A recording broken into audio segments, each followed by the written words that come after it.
Todo cristiano es una oveja de Cristo. Y como tal necesitamos alimentarnos con una dieta balanceada de aquellos verdes pastos, ¿verdad? Las ovejas comen pasto. Bueno, como ovejas de Cristo necesitamos alimentarnos con una dieta balanceada de aquellos verdes y delicados pastos de la palabra de Dios. El problema surge cuando pensamos que podemos estar saludables espiritualmente, pero nos volvemos escogedores de aquello que nos agrada de la palabra de Dios, de aquello que me hace sentir cómodo de la palabra de Dios, pero desecho y desprecio todo aquello que me incomoda. Nos gusta por naturaleza que las predicaciones giren en torno a mi persona, ¿verdad? Es por eso que hay muchas iglesias, muchos lugares en donde las predicaciones giran en torno a las personas. ¿Cómo solucionar tus problemas, por ejemplo? Ahora, con esto no estoy diciendo que a Dios no le interesan tus problemas, que a Dios no le interesa tu situación, pero vamos a ver que de alguna manera el hombre ha llegado a ser el centro en muchos lugares y se ha pretendido desplazar a Dios como el centro. A veces escuchamos, ¿verdad?, prédicas de cómo vencer el desánimo. Y no estoy diciendo que a Dios no le interesa tu estado de ánimo. Escuchamos prédicas de 5 pasos para vencer la depresión. Y no estoy diciendo que a Dios no le interesa si estás deprimido. Cree en el Evangelio para que tengas trabajo. Cree en el Evangelio para que se sanen tus enfermedades. Cree en el Evangelio para que tu matrimonio no se arruine. Cree en el Evangelio para que prosperes. Ahora vuelvo a repetir. No estoy diciendo que a Dios no le interesa ninguna de esas cosas de tu vida.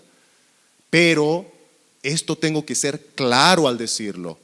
Tú ni yo somos el centro de la Biblia, ni el centro del universo, ni el centro de la historia. No lo somos. El propósito de la vida eterna que Jesús dio a todos los que hemos creído en Él y ofrece a todos aquellos que escuchan el Evangelio no es solamente para que las personas tengan una larga vida y nada más. No, la vida eterna no es, vas a vivir largo, no.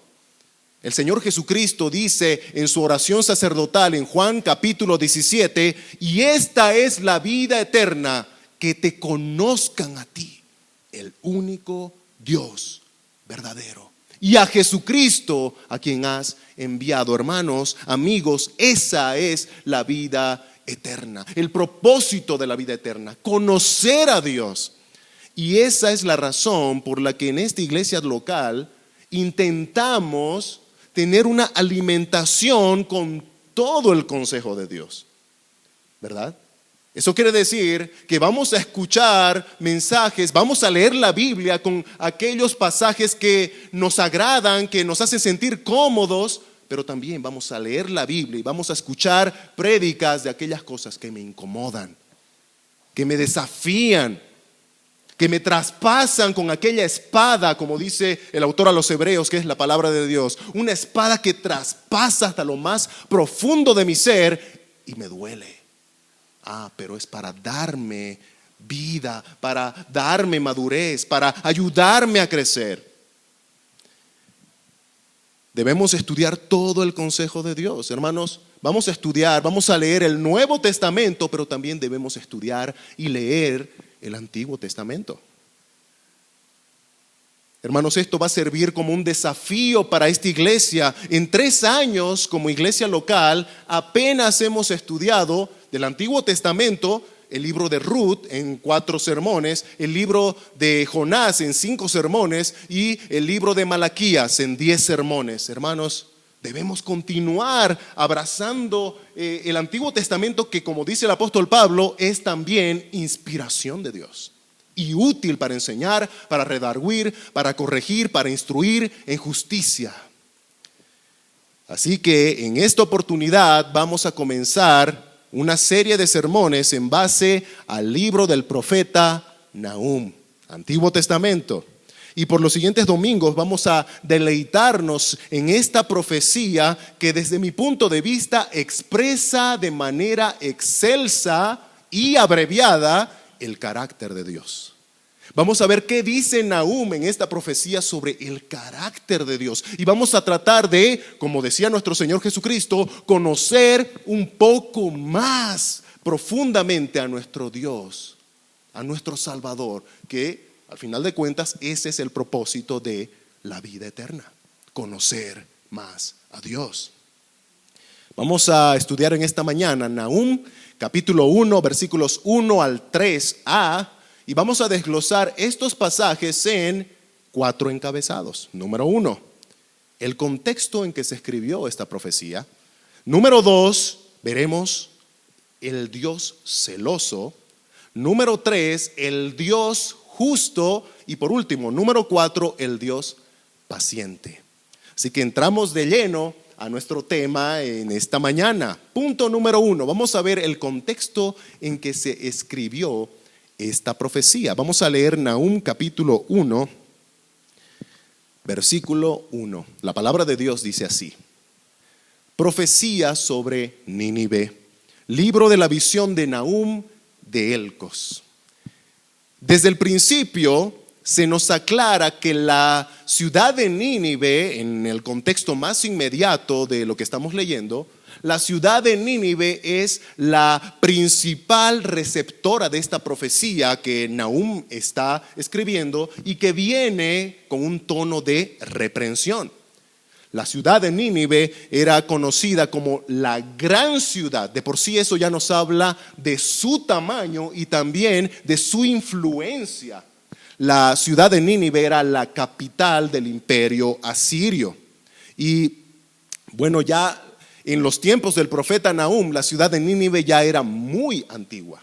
Muy antigua. Sus inicios datan del año, aproximadamente del año 2300 antes de Cristo. Ya en el libro de Génesis, capítulo 10, se la menciona. Génesis capítulo 10, versículos 11 al 12, se presenta, por ejemplo, a Nimrod, que es bisnieto de Noé, como fundador de la ciudad de Nínive. Ya desde el Génesis, ¿se dan cuenta? Era una ciudad muy antigua. Y por ende ya podemos decir que era una ciudad formada, una ciudad con influencia. Nínive, con el pasar del tiempo, adquirió una fama. Y el profeta Nahum la menciona también, la ciudad sanguinaria. También la ciudad idólatra.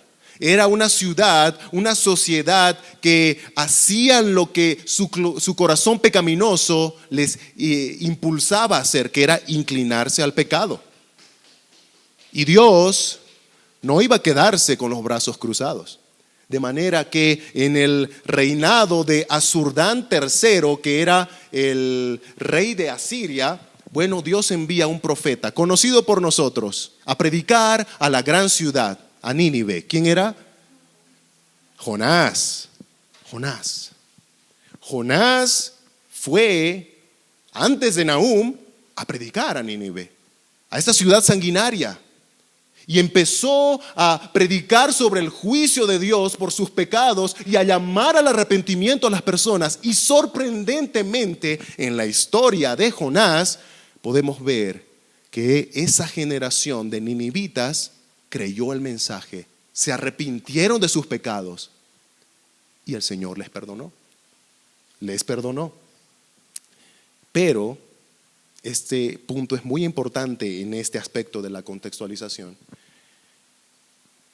Las siguientes generaciones de ninivitas, luego de aquella generación que se arrepintió por la predicación de Jonás, ellos no estaban arrepentidos de sus pecados. Ellos se alejaron de lo que habían escuchado sus padres cuando Jonás predicó. Este punto es muy importante, hermanos, porque nos enseña de que el perdón de la generación que escuchó la predicación de Jonás nos fue heredado a las siguientes generaciones. El perdón no se hereda. Y algo de aquí vamos a rescatar en este primer punto. El perdón no se hereda, la salvación no se hereda. Si nosotros por la fe en Jesucristo hemos recibido el perdón de Dios, la salvación, eso no quiere decir que ahora mis hijos heredan mi perdón, heredan mi salvación. Es mi responsabilidad predicarles el evangelio. Por eso el Señor en su palabra insta a los padres a instruir al niño en su camino, ¿verdad? Instruir a nuestros hijos en el camino de Dios, porque la salvación no se hereda. Podemos ver eso también cuando pensamos, por ejemplo, que naciones que en alguna época, en algún tiempo en la historia, tuvieron un avivamiento espiritual, se predicó el evangelio, vieron generaciones creyendo, y ahora vemos que hay un apagón, ¿verdad? No, es que ya es otra generación que necesita escuchar el evangelio y necesita arrepentirse. La salvación no se hereda. En fin, volviendo aquí a nuestro tema, Nahum escribió su profecía entre el año 663 y 654 antes de Cristo, y la profecía de Nahum que predicó sobre el juicio sobre Nínive se cumplió en el año 612 antes de Cristo. Ahora, algunos se preguntarán, ¿y por qué estás hablando de fechas, estás hablando de años? Hermanos, es importante considerar los años. En este caso, cuando Nahum predicó y cuando se cumplió la predicación, es decir, el juicio que Nahum profetizó. Porque ahí podemos analizar que entre la profecía de Nahum y el cumplimiento hubieron aproximadamente 50 años de tiempo que los ninivitas, que los asirios tuvieron para arrepentirse y no lo hicieron. Y no lo hicieron. Algo que podemos aprender también de este aspecto es que tarde o temprano Dios va a cumplir su palabra. Dios va a cumplir su palabra. Tarde o temprano Dios va a juzgar con justicia. Pero vamos a verlo más adelante cuando hablemos sobre el Dios justo. El escritor de esta profecía es Nahum de Elcos. Nahum, el profeta. No se sabe mucho sobre Nahum. Podemos ir viendo algunos aspectos. Por ejemplo, ¿qué significa Nahum? Nahum significa consolación, aliento. Y muchos ven el significado del nombre Nahum como contradictorio cuando ven el tipo de mensaje que trae Nahum. El mensaje de Nahum venía cargado de ruina, de devastación, de juicio. Entonces uno puede decir, ¿cómo te llamas consolación? Te llamas aliento, pero vienes a predicar ruina, devastación, juicio. Bueno, hermanos, si nosotros analizamos el panorama general de la historia de la redención, podemos apreciar claramente que el consuelo, que el aliento que Nahum predicaba es para el pueblo de Dios. Para todos aquellos que como pueblo de Dios escuchan su palabra y son alentados. Que si bien Dios muestra juicio para con sus enemigos, también Dios muestra misericordia y resguardo para los que son suyos. Eso vamos a ver en este libro de Nahum.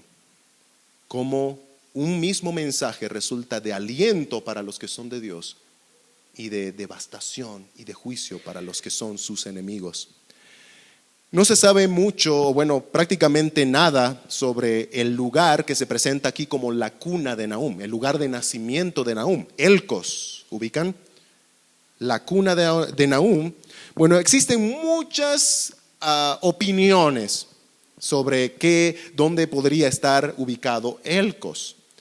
Algunos sugieren que estaba en Galilea, otros dicen cerca del río Tigris, otros al oriente del río Jordán, y algunos han sugerido que podría tratarse de Capernaum por el significado. Capernaum significa ciudad de Nahum. Pero hermanos, no hay algo definitivo, no hay pruebas concluyentes u oficiales al respecto, de manera que hoy yo no voy a decir, este es el que significa. No, hermanos, nosotros no vamos a especular, pero lo que sí debemos rescatar de esto, es decir, de tal vez no tener toda la información sobre Nahum ni sobre su lugar de origen, es que saber en algunos casos información sobre el profeta ayuda. Pero, en realidad, la vida personal del profeta toma toda su importancia solo en base al mensaje que proclama. Y aquel que le encomendó ese mensaje, que es Dios. De manera que cuando nosotros leemos el libro de Nahum, leemos su contenido, podemos reconocer que habla palabra de Dios, que es útil, inspirada e inerrante. Así que ahora vamos a sumergirnos en el contenido de la profecía de Nahum. Entramos a nuestro punto número 2. Dios es celoso. Dios es celoso. Nahum capítulo 1, versículos 1 al 2. Vamos a leer, dice así. Profecía sobre Nínive, libro de la visión de Nahum de Elcos. Jehová es Dios celoso. Antes de hablar sobre los celos de Dios, debemos aclarar algo muy importante. Y es que hay una gran diferencia, una gran distancia entre lo que Dios es y lo que somos nosotros. Hermanos, Dios es santísimo, Él está apartado de todo pecado. Dios es el Padre de las luces, dice el escritor Santiago. En Él no hay ningunas tinieblas, dice el apóstol Juan.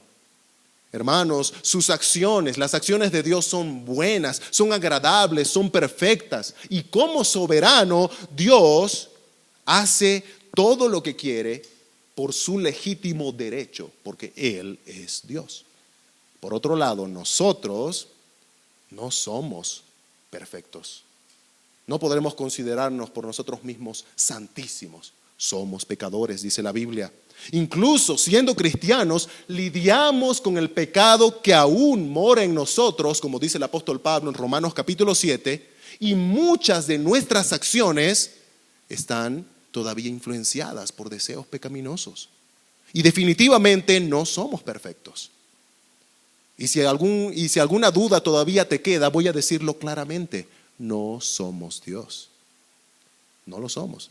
Aunque Satanás quiso engañar a Eva con esa mentira en el principio y sembró esa semilla, y por eso muchos creen que son dioses en nuestra actualidad. No somos Dios. Ahora, ¿por qué estoy haciendo esta aclaración? Esta aclaración es importante porque a veces pensamos que el celo de Dios, y por eso estaba haciendo esa comparación de que Dios está distante en lo que Él es y lo que somos nosotros. El celo de Dios no es como el celo pecaminoso del hombre. El celo de Dios es un celo santo, mientras que el celo del hombre está impregnado por su pecado. Si bien hemos sido creados en el principio a imagen y semejanza de Dios, de manera que nosotros podríamos reflejar lo que Dios es, ¿verdad? Él nos ha dado atributos comunicables que podemos reflejar, pero desde la caída en Génesis capítulo 3 no podemos reflejar perfectamente esos atributos comunicables que Dios nos ha dado en su misericordia y gracia. Por eso cuando hablamos, por ejemplo, del amor, el amor natural del hombre caído, del hombre pecador, está ahora completamente lejos del amor divino, del amor puro, del amor santo de Dios. Lo mismo con el celo. Dios es celoso, dice la palabra, pero ahora el ser humano no puede reflejar puramente, perfectamente el celo divino. Y ahora lo hemos distorsionado. Y ahora mostramos nosotros un celo impuro, un celo imperfecto, un celo pecaminoso. Pero ahora, ¿qué es el celo de Dios? Ya hemos aclarado que hay una diferencia que no podemos ahora mismo comparar, que no es lo mismo. Pero ¿qué es el celo de Dios? Vamos a ver en dos aspectos. En primer lugar, el celo de Dios tiene una connotación de pertenencia y lealtad. pertenencia y lealtad. Hace un momento estábamos cantando, ¿verdad?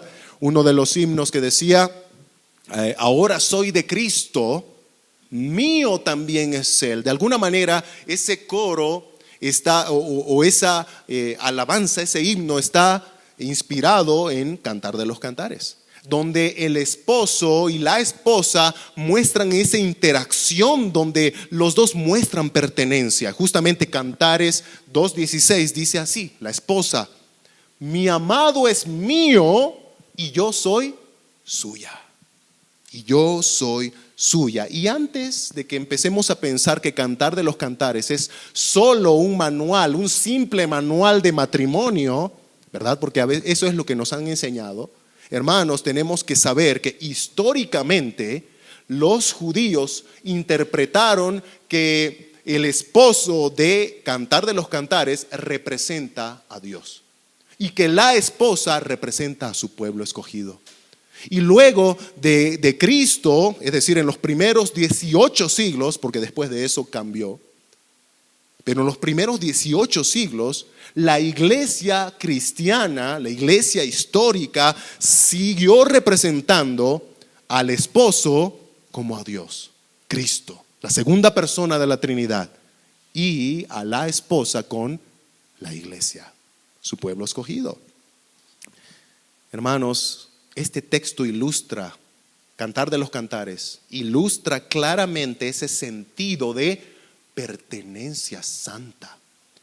Mi amado es mío y yo soy suya. Ese sentido de pertenencia es una expresión de amor verdadero, de amor divino.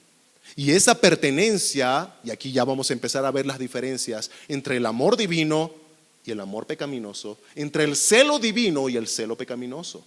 Ese amor o esa pertenencia busca en todo momento el bienestar del ser amado, guardar la integridad del ser amado. El celo no tiene nada que ver con dañar a la persona que digo amar. Porque eso es lo que se ve en el celo pecaminoso. Sino todo lo contrario.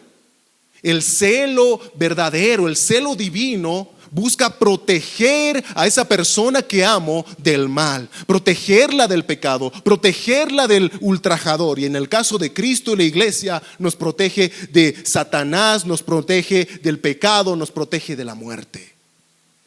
Porque Cristo ama y cela santamente a su amada esposa. Vamos a ver más adelante que Dios es vengador. Es decir, que Dios no se queda con los brazos cruzados al ver que alguien osa tocar a su amada. Él es vengador, celoso. En primer lugar, volviendo aquí a nuestro tema, vimos que el celo de Dios tiene una connotación de pertenencia, de lealtad entre Dios y su pueblo. Y en segundo lugar, pero no menos importante, vamos a ver que el celo de Dios tiene que ver con el amor a su propio nombre. El amor a su propio nombre. Algunos de ustedes seguro que ha escuchado, ha leído el famoso Salmo 23. Jehová es mi pastor, nada me faltará. En lugares de delicados pastos me hará descansar. Junto a aguas de reposo me pastoreará. Confortará mi alma, me guiará por sendas de justicia. Escucha bien, por amor de su nombre. Por amor de su nombre. Dios, como buen pastor, alimenta a sus ovejas con los mejores pastos. Dios, como buen pastor, les da reposo de su fatiga por el pecado. Dios, como buen pastor, consuela sus almas, los lleva por el buen camino, pero no es porque esas ovejas son mejores que otras. Pero no es porque esas ovejas le cayeron bien a Dios, pero no es porque esas ovejas se lo ganaron de alguna manera. No.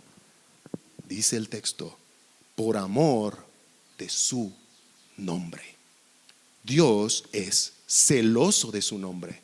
Dios es celoso de su santidad. Dios es celoso de su gloria. Porque Él sabe que no hay nada más sublime en todo el universo que Él. No hay nada que sea fuente de verdadero deleite en todo el universo que Él. Por eso, hermanos, Dios no puede concebir la idea de que alguien prefiera los deleites temporales del pecado que destruyen la vida y así desprecian, desechan el santo y sublime nombre de aquel que es excelso en todo el universo, que es Dios. Dios no puede concebir que alguien pisotee su nombre. Ahora, antes de que empieces a pensar, pero parece como si Dios fuera egoísta. No. No pienses eso. Recuerda, Dios es santo. Dios no se parece a ti en ese sentido.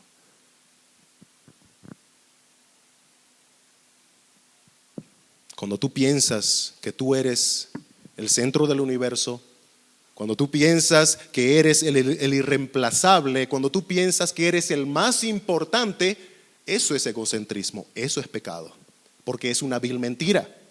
No eres el centro del universo, no eres el más importante del universo, no eres el ombligo del universo, ¿verdad? Es pecado, porque es una vil mentira. Pero Dios sí lo es. Dios sí lo es. Dios es el más importante del universo, Dios es el irreemplazable, Dios es el más necesario en el universo.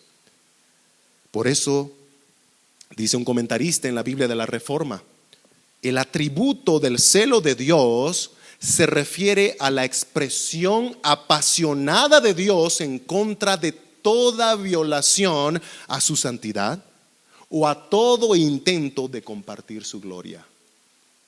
Por eso cuando nosotros buscamos en la Biblia dónde está la palabra celo, el celo de Dios, el celo, siempre está en un contexto de la idolatría. La idolatría.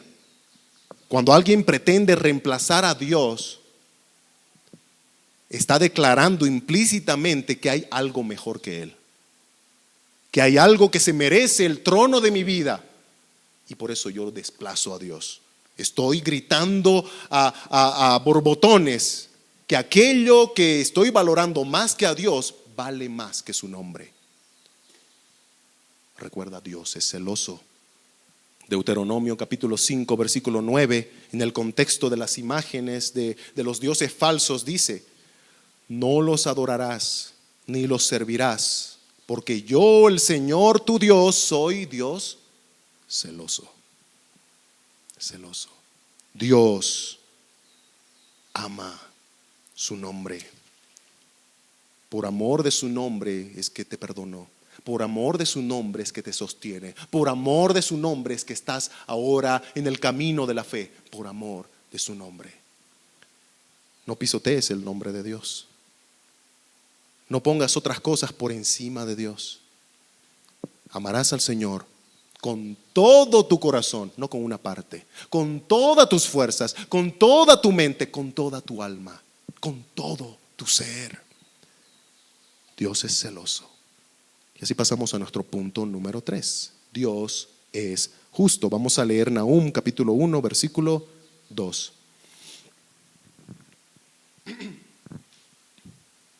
Nahum 1, 2.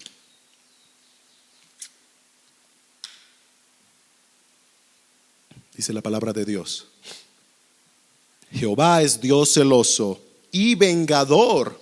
Jehová es vengador y lleno de indignación. Se venga de sus adversarios y guarda enojo para sus enemigos. Estoy seguro que cuando tú lees esto te sorprendes, ¿verdad?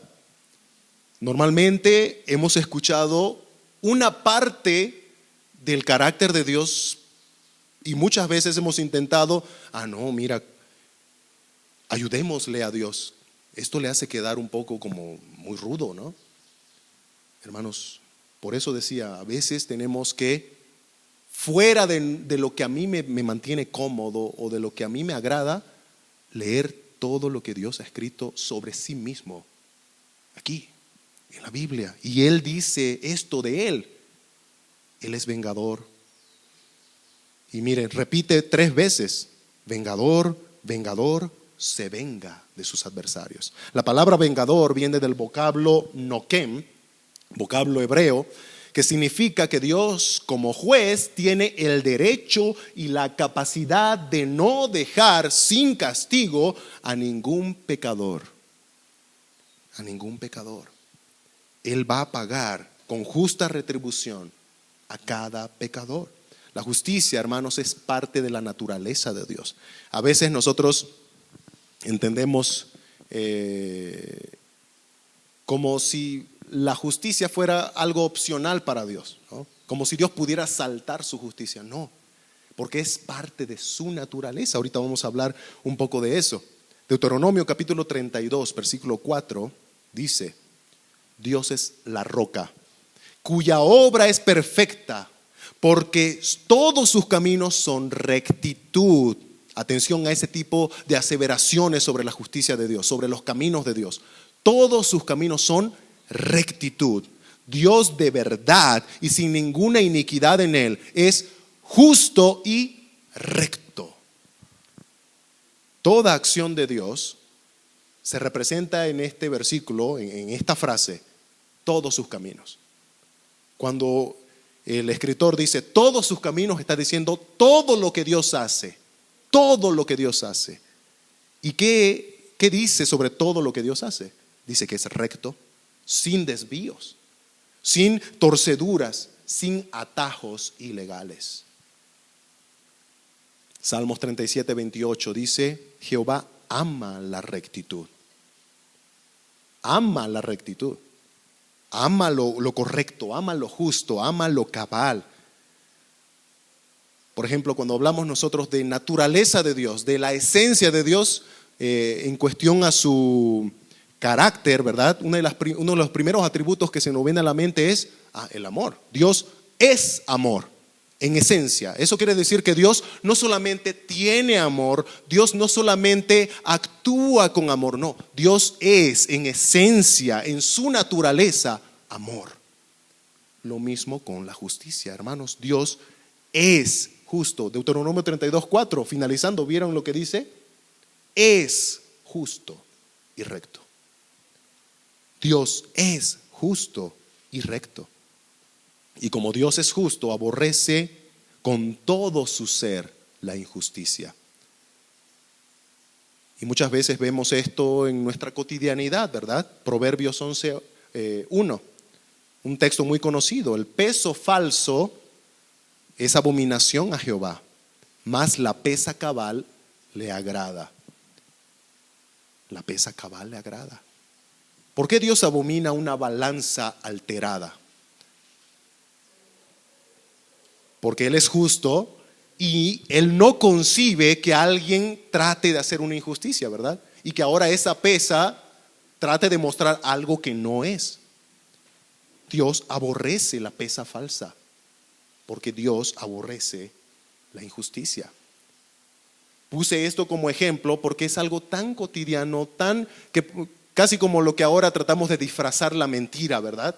Y ahora le hemos puesto categorías: mentirita blanca. No, es mentira y es pecado. Lo mismo con esto, aunque te parezca simple y sencillo, es injusticia y es pecado delante de Dios. En 2 Crónicas, capítulo 19, versículos 6 al 7, hablando por medio del rey Josafat a los jueces de Judá, ¿qué dice Dios? Escuchen: y dijo a los jueces: mirad lo que hacéis, porque no juzgáis en lugar del hombre, sino en lugar de Jehová, el cual está con vosotros cuando juzgáis. Sea pues con vosotros el temor de Jehová. Mirad lo que hacéis, porque con Jehová nuestro Dios no hay injusticia, ni acepción de personas, ni admisión de soborno. O en algunas traducciones dice cohecho, es soborno. Los jueces de Judá debían juzgar al pueblo reflejando a Dios como juez. Es decir, así como la Biblia presenta a Dios como juez, los jueces terrenales que temen a Dios deben imitar a Dios como juez. Dios como juez no admite injusticias. Dios como juez juzga sin fijarse, por ejemplo, en posiciones sociales o en títulos o en nivel económico. Él juzga justamente, sea quien sea, sin importar quién está enfrente de él. Juzga justamente. El Señor no admite sobornos, coimas. Un juez terrenal que teme a Dios debe buscar reflejar a Dios en esto también. No podemos comprar a Dios. Dios no está en el bolsillo de nadie. Estamos tan mal acostumbrados a la forma terrenal y caída en la que se manejan las cosas en nuestra sociedad, que es perversa, que no conoce a Dios, y pensamos que con Dios es igual. Pero Él no se hace de vista gorda. No. Ni por dinero, ni por nada. Dios no se hace la vista gorda. Él no va a consentir el pecado. Él no va a ser cómplice de nadie. Romanos capítulo 2, versículos 5 al 6. Dice: pero por tu dureza y por tu corazón no arrepentido, atesoras para ti mismo ira para el día de la ira y de la revelación del justo juicio de Dios, el cual pagará a cada uno conforme a sus obras. En otro sermón, más adelante en esta misma serie, vamos a estar hablando sobre la ira de Dios que se menciona en este versículo. Pero lo que quiero reflejar aquí o resaltar aquí es que el día del juicio Dios va a juzgar justamente a cada uno por sus obras. Es decir, que ni el esposo va a poder hacer algo por la esposa, ni la esposa por el esposo, ni los padres por los hijos, ni los hijos por los padres.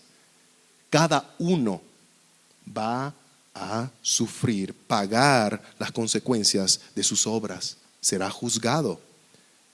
Y la Escritura nos revela en Isaías capítulo 64 que nuestras mejores obras son como trapos inmundos delante de Dios. Y eso nos hace ver lo impotente que somos para buscar agradar a Dios por nuestra propia cuenta, para buscar salvarnos por nuestra propia cuenta. No podemos hacerlo. Dios es justo, nadie va a poder engañar la justicia de Dios, saltar la justicia de Dios. Pero vamos a ver cómo Cristo, el amado Salvador, viene a ser la solución perfecta, el libertador perfecto, el justo muriendo por nosotros los injustos en la cruz. Según Nahum 1:2 que estamos leyendo, nuestro Señor va a juzgar lleno de indignación. Va a estar con enojo para con sus adversarios. Y ahí viene una interesante pregunta: ¿quiénes son los adversarios de Dios? ¿Quiénes son aquellos que van a sufrir la indignación, el enojo, la justicia de Dios?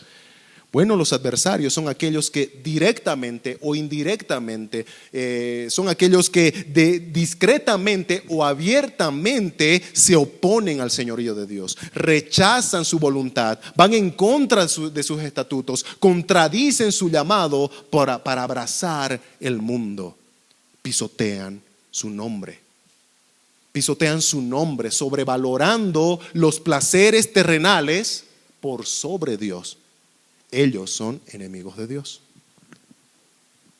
Bien dijo el escritor Santiago 4:4: oh almas adúlteras, ¿no sabéis que la amistad del mundo es enemistad contra Dios? Cualquiera pues que quiera ser amigo del mundo se constituye enemigo de Dios. El enojo de Dios, la indignación santa de Dios no es para con el pecado en abstracto. Eso también es importante aclarar, ¿no? Dios no está enojado con el pecado en sí mismo. Dice la palabra de Dios, Él está indignado con el pecador. Dios no solo aborrece la impiedad, sino también al impío, al que hace pecado, al que hace impiedad. Si no, léete Salmos capítulo 5. Pero bueno, ya dijimos que vamos a hablar sobre la ira de Dios, que es la expresión de su justicia, en sermones más adelante en esta misma serie. Algo que quiero que se te quede de este punto es que Dios es justo, y nadie va a poder saltar su justicia. Y así pasamos a nuestro último punto, punto número 4. Dios es paciente. Dios es paciente. Nahum 1:3 dice la palabra de Dios: Jehová es tardo para la ira. Y estoy seguro que alguna vez has escuchado este versículo. Jehová es tardo para la ira. Pero hay algo que debemos aclarar. Y es que este versículo no está negando que Dios es un Dios de ira. Muchas veces hemos llegado a pensar que la Escritura, cuando dice Jehová es tardo para la ira, es como si estuviera diciendo, Jehová no actúa con ira o Jehová no tiene ira, pero ese pensamiento está alejado de la verdad bíblica. Ese versículo no está negando que Dios sea un Dios de ira. El hecho de que la Biblia dice Jehová es tardo para la ira nos muestra más bien que después de un tiempo de aguantar, un tiempo de paciencia de Dios, Él expresa su ira. Entonces, más allá de negar que Dios es un Dios de ira, este versículo confirma que Dios es un Dios de ira. Pero antes de expresar su ira, Dios muestra su paciencia. Es tardo para la ira. Dios es paciente. Lo que está haciendo el profeta Nahum aquí en este texto, cuando dice Jehová es tardo para la ira, está citando Éxodo 34:6, que está en el contexto en el que Dios le ordena a Moisés subir nuevamente al monte Sinaí para darle otras tablas de la ley. Porque recuerden, Moisés había roto las primeras cuando vio al pueblo hacerse un becerro de oro, ¿verdad? Destruyó esas tablas y bueno, ahora Dios le está diciendo sube otra vez. Y cuando Moisés sube, sucede ese acontecimiento en donde Moisés le pide a Dios que le muestre su gloria. Señor, muéstrame tu gloria. Pero Dios le dice, no, nadie puede ver mi gloria y seguir viviendo. Pero Dios es misericordioso. Dios es bondadoso. Y agarró a Moisés y le puso en una hendidura en la peña y poniendo su mano sobre él, le permitió ver sus espaldas. Éxodo 34:6 dice, y pasando Jehová por delante de él, proclamó. ¿Quién? Jehová proclamó. Jehová, Jehová, fuerte, misericordioso y piadoso, tardo para la ira y grande en misericordia y verdad. Hermanos, Dios mismo proclamó de su paciencia y misericordia en este texto. Eso quiere decir que Moisés no escribió sobre Dios lo que él quería que Dios sea. Moisés escribió lo que Dios le reveló de sí mismo. Y es algo que todo cristiano, principalmente los predicadores, debemos hacer. Mostrar a Dios tal cual es, presentar el mensaje de Dios tal cual es, como Dios lo ha revelado en su Sagrada Escritura. Y bueno, aquí vamos a ver algo interesante. Si Dios no fuera misericordioso, ya no existiríamos sobre la faz de la tierra. Si Dios no fuera paciente, todos, absolutamente todos, ya hubiésemos sido consumidos. Bien dice el profeta Jeremías en Lamentaciones, ¿verdad? Lamentaciones 3:22 dice, por la misericordia de Jehová no hemos sido consumidos. Por la misericordia de Jehová. No es porque tú fuiste tan bueno que Dios decidió mantenerte. No, es por su misericordia. Segunda Pedro 3:9 dice, el Señor no retarda su promesa, según algunos la tienen por tardanza, sino que es paciente para con nosotros, no queriendo que ninguno perezca, sino que todos procedan al arrepentimiento. Pedro nos revela que Dios espera pacientemente a todos los que Él quiere que crean en Jesús, que amen a Jesús, que sigan a Jesús, que sirvan a Jesús. Y Él, Dios, se asegura que en el tiempo determinado por Él mismo, esto suceda. Dios, no sé si alguna vez lo has pensado de esta manera, poniéndote tú en los zapatos. Dios aguantó tu indecencia antes de que conozcas a Cristo. Dios aguantó tu inmoralidad, tus blasfemias. Dios aguantó tus burlas, tu desprecio, hasta que un día Él misericordiosamente tocó tu corazón. Escuchaste el Evangelio, te arrepentiste de todos tus pecados, abrazaste a Cristo, tu amado libertador y salvador. Dios fue paciente contigo hasta el día de tu salvación por la fe. Y ahora mismo Dios sigue siendo paciente en tu proceso de santificación.